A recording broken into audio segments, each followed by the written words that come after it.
भगवान विष्णु जी कथा सुनाते हुए आगे कहते हैं, हे देवी, फिर एक दिन अचानक राजकुमारी की तबीयत बहुत ज्यादा बिगड़ गई। उसे आभास होने लगा कि अब उसकी अंतिम घड़ी निकट है।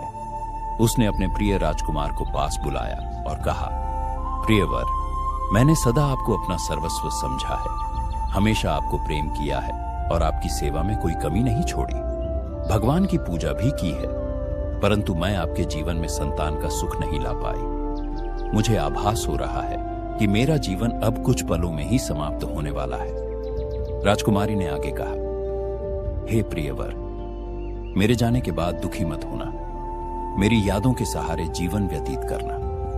मैं आपको वचन देती हूं कि अगले जन्म में फिर से आपकी पत्नी बनूंगी, तब मैं आपकी संतान की इच्छा अवश्य ही पूरी करूंगी। इतना कहकर उस राजकुमारी की मृत्यु हो जाती है। भगवान विष्णु जी माता लक्ष्मी जी से आगे कहते हैं, हे देवी, फिर समय आने पर एक दिन राजकुमार भी अपना शरीर त्याग देता है। फिर वह राजकुमार एक ऐसे राजा के घर जन्म लेता है जिसकी 100 रानियां थी। उन सभी रानियों के बीच वह राजा का एकलौता पुत्र था।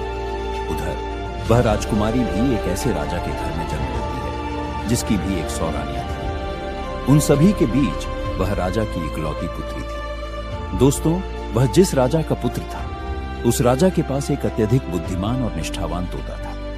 वह राजा हर महत्वपूर्ण निर्णय में उस तोते की सलाह लिया करता था और उसकी बातों पर पूरी तरह से विश्वास करता था, चाहे समस्या कितनी भी जटिल क्यों ना हो।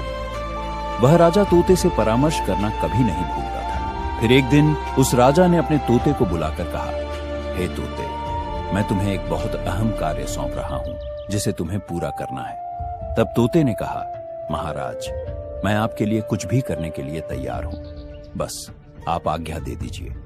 फिर राजा ने कहा, हे तोते, तुम तो जानते ही हो, मेरा सिर्फ एक ही पुत्र है और मैं उसके लिए एक ऐसी राजकुमारी चाहता हूं जो हर दृष्टि से विशेष हो। तुम्हें बस वैसी ही राजकुमारी ढूंढनी है। उसके बाद राजा ने उस तोते को अपने मन की सारी बात बता दी कि वह कैसी बहू चाहता है। राजा की बात सुनकर वह तोता राजी हो गया। उसने राजा से कहा, महाराज, आप जैसी भी बहू चाहते हैं, कृपया उसके गुणों को एक कागज पर लिखकर मेरे पैर में बांध दीजिए। इसके बाद आप बेफिक्र हो जाइए। मैं वैसी ही राजकुमारी को ढूंढकर आपके पास ले आऊंगा जैसी आप चाहते हैं। तोते की यह आत्मविश्वासपूर्ण बात सुनकर राजा बहुत प्रसन्न हुए। उन्होंने तुरंत ही अपनी पसंद की राजकुमारी के गुणों को एक कागज पर लिख दिया और उस कागज को तोते के पैर में बांधते हुए राजा ने उसे इस महत्वपूर्ण कार्य के लिए भेज दिया।